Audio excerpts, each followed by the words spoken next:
Good morning, St. Francis, and good morning, people of God. It is Monday, the 12th day of September, 2022, Monday of the 24th week of the year, the 24th week in Ordinary Time. Coming to you this morning from our cafeteria, from Jacobo Hall, our cafeteria here at the Franciscan School. Also behind me, right over there, was the old chapel, the former chapel that was a part of the cafeteria complex before we built the new chapel, Our Lady of the Angels Chapel, here on the campus of St. Francis of Assisi.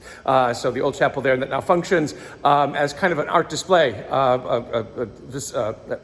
venue. That's it. Venue for much of our art projects and our art installations that are done here at the Franciscan School. The new part of this cafeteria, though, of Jacobo Hall, as you will see, is, where is it? I'm right in the middle of it. There it is. Was the placement of, got it. No, I should have brought the thing.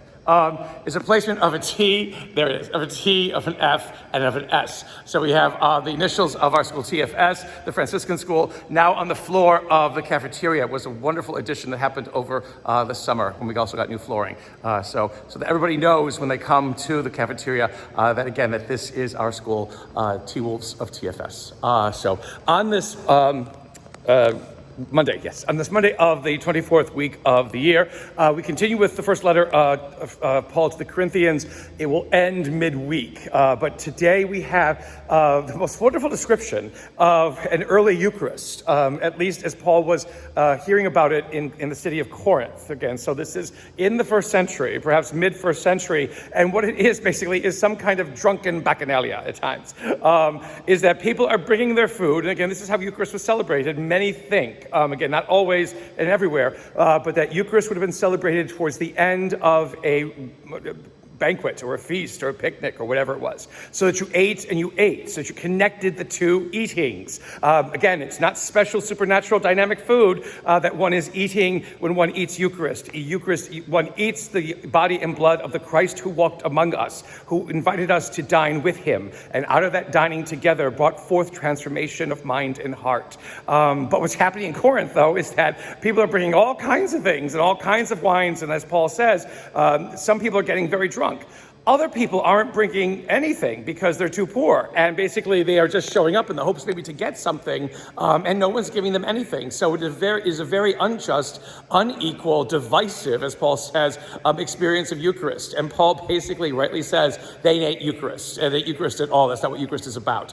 The connecting of what we eat on a daily basis with the food that we are given to eat through Eucharist is crucially important, must always be emphasized. But it is not a time basically to emphasize also, unfortunately, those things that make us less than human, and that basically get in the way of our faith becoming something that is relevant and necessary and practical and realistic for our lives here on earth.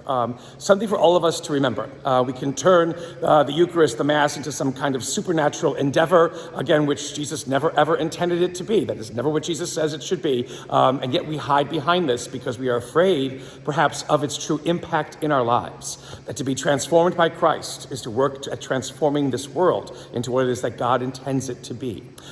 In the gospel today also, we have Luke's interpretation of that time in which somebody who is a non-Jew, and this time a centurion, a Roman centurion, it's different in Matthew and in Mark, but here it's a centurion who has someone who is sick and who asks Jesus to help, a servant who is sick, and he asks Jesus' help. Ernest Borgnine was the centurion in Jesus of Nazareth, Franco Zeffirelli's great biopic of Jesus. But here the centurion basically utters those words, I'm not worthy for you to come under my roof, but I know what you say. If you say it, it can be done. Again, what we say before receiving communion, it is not about our faults and failings. Stop it, because if it is, then we're not worthy to receive Eucharist and we should walk away. No, it is always knowing what it is that God can do, even in the midst of our own brokenness. And even when we are perhaps not even what we think we should be before God, God knows that we are enough. And because of that centurion's faith, his servant who was close to him is healed, even though he was long past being healed. And so this whole,